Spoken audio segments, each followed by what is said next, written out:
नमस्कार प्रिय दर्शकों, आपका स्वागत है आपके पसंदीदा चैनल डेली राशिफल वन में, जिसका नाम बदल करके अब पंडित ज्योतिष ज्ञान हो गया है, जिसमें हम आचार्य पंडित मनमोहन सांडिल्य आपका स्वागत करते हैं, आपका आभार प्रकट करते हैं, अभिनंदन करते हैं।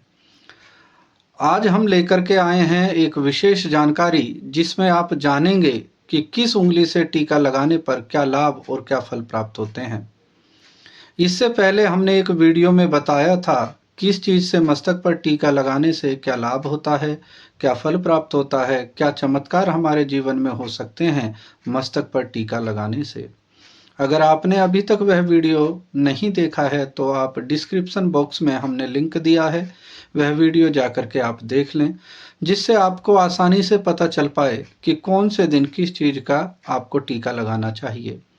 आइए अब बात करते हैं हम आज के विशेष टॉपिक पर, किस उंगली से टीका लगाने से क्या लाभ और क्या फल की प्राप्ति होती है। स्कंद पुराण में बताया गया है, अलग अलग उंगली से मस्तक पर तिलक करने का अलग अलग ही फल प्राप्त होता है, और ज्योतिष के अनुसार भी उंगलियों का संबंध अलग अलग ग्रह से है, जिसके कारण हमें अलग अलग फल प्राप्त होते हैं। अनामिका शांतिदा प्रोक्ता मध्यमायुक्यकरी भवेता, अंगुष्ठा पुष्टिदा प्रोक्ता तर्जनी मोक्षदायनी। अर्थात अनामिका उंगली से तिलक करने से, अनामिका उंगली को हम आम भाषा में इंग्लिश में रिंग फिंगर बोलते हैं, यह हाथ की तीसरी उंगली होती है और अंगूठे से गिनने पर चौथी उंगली होती है। इस उंगली से भगवान और गुरु को तिलक लगाया जाता है, या किसी अन्य व्यक्ति की मंगल कामना के लिए तिलक इस उंगली से करना चाहिए। ऐसा करने से यह मानसिक शक्ति को मजबूत बनाता है, क्योंकि इस उंगली का संबंध सीधा सूर्य ग्रह से होता है। इस उंगली से तिलक लगाने से आज्ञा चक्र जागृत होता है। और मध्यमा उंगली से तिलक करने से, मध्यमा उंगली को हम आम भाषा में इंग्लिश में मिडिल फिंगर के नाम से जानते हैं, यह हाथ की सबसे बड़ी उंगली के नाम से भी जानी जाती है, और अंगूठे से गिनने पर यह तीसरी उंगली होती है। इस उंगली का संबंध सीधा शनि ग्रह से होता है। शास्त्रों के अनुसार मध्यमा उंगली का प्रयोग खुद को तिलक लगाने के लिए करना चाहिए। जब प्रतिदिन आप पूजा करें तो अनामिका उंगली से भगवान को तिलक लगाने के बाद मध्यमा उंगली से खुद को तिलक करना चाहिए। इस उंगली से मस्तक पर तिलक करने से आयु की वृद्धि होती है और शनि ग्रह शांत होता है और तरह तरह की विपत्तियों से छुटकारा मिलता है। आइए अब जानते हैं तर्जना उंगली से तिलक करने से। तर्जनी उंगली को आम भाषा में इंग्लिश में हम इंडेक्स फिंगर के नाम से जानते हैं। यह उंगली अंगूठे से गिनने पर दूसरे नंबर की उंगली होती है, जिसका संबंध बृहस्पति ग्रह से होता है, जिसको गुरु बृहस्पति की उंगली भी बोला जाता है। और कहा जाता है कि इस उंगली का प्रयोग केवल मृत व्यक्ति को तिलक करने के लिए किया जाता है, ताकि मृतक की आत्मा को शांति और मोक्ष की प्राप्ति हो सके। इस उंगली से पितृगणों को अर्थात पिंड को तिलक भी किया जाता है। और विशेषतः जो लोग मोक्ष की कामना करते हैं अपने लिए, या जो सन्यासी हैं, वह भी खुद को इस उंगली से मस्तक पर तिलक कर सकते हैं मोक्ष की कामना हेतु। आइए अब जानते हैं अंगूठे से तिलक करने से आपको क्या लाभ प्राप्त होता है। अंगूठे का संबंध सीधा शुक्र ग्रह से होता है, और शुक्र ग्रह यश और हमारी डिजायर्स यानी कि इच्छा शक्ति और धन वैभव के प्रेम के कारक माने जाते हैं। दशहरा और रक्षाबंधन एवं भाई दूज जैसे त्योहारों पर बहनें अपने भाई की विजय की कामना करते हुए उन्हें अंगूठे से ही तिलक लगाती हैं।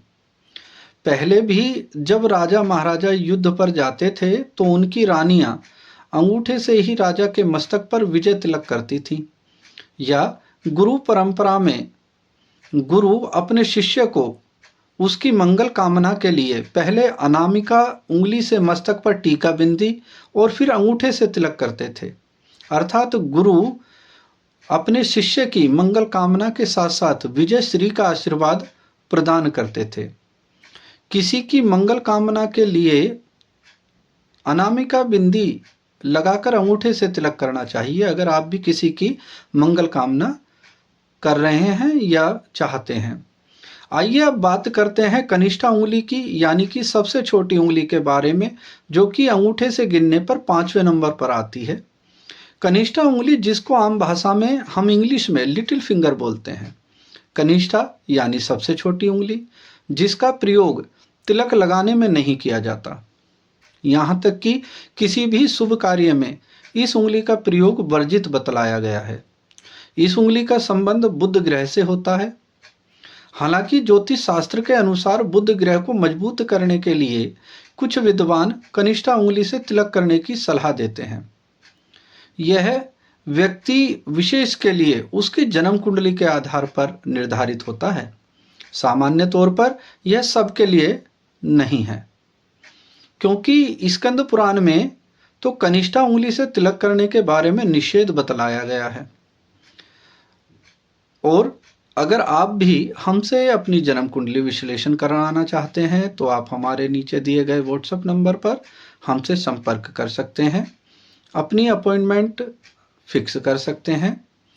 और ऐसे ही इंफॉर्मेटिव वीडियो देखने के लिए, प्राप्त करने के लिए आप हमारे चैनल को लाइक, शेयर, सब्सक्राइब अवश्य करें, क्योंकि इस पर हम प्रतिदिन राशिफल भी अपलोड करते हैं, तो वह जानकारी भी आपको प्रतिदिन प्राप्त होती रहेगी।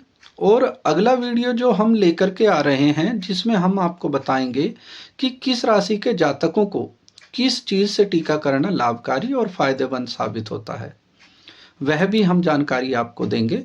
तो आप हमारे चैनल के साथ, यानी कि पंडित ज्योतिष ज्ञान के साथ बने रहें और ऐसी ही इंफॉर्मेटिव वीडियो प्राप्त करते रहें। इसी के साथ हम अपनी वाणी को विराम देते हैं और माँ भगवती जगत जननी के चरणों में नमन करते हुए उनसे आप सभी प्रिय दर्शकों के लिए मंगल कामना करते हैं। सर्व मंगल मांगल्ये शिवे सर्वार्थ साधिके शरण्ये त्र्यंबिके गौरी मां नारायणी नमोस्तुते। नारायणी नमोस्तुते।